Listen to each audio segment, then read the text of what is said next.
An 11-year-old kid was shot by a police officer in Mississippi. His name is Adrian Murray. He dialed 911 in the middle of a domestic disturbance in his home.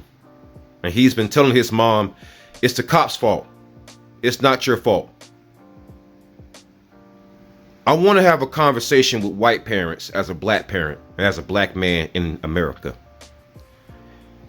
You see, we have this thing called the talk that we have with our children. The talk is when we sit down with our children and we explain to them the reality as a black person in this country or on the planet, because systemic white supremacy and hatred, and even hatred coming from your own people who look just like you, because the officer who shot this young man was a black officer. But I want you to understand something.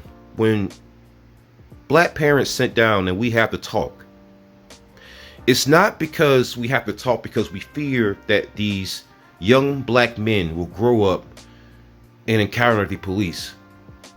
It's that we fear that these young black men will still be young black men, not even out of high school, not even out of middle school, and in some cases not even out of elementary school, before a police officer sees fit to see them as less than human. And the saddest part is that the officer who did this has internalized hatred, because what you're taught as a police officer is that maybe you don't be racist, but it's a little bit easier to go after somebody who's black because they don't have the money or resources to fight you legally. But this officer picked wrong this time. This young man and his family has a lawyer, and this young man has survived and he's out of the hospital. But this conversation and conversations like this is very important. I want people to understand the reason why people like me get so angry. You see, the damage in terms of me being a law enforcement whistleblower, the damage to me has already been done.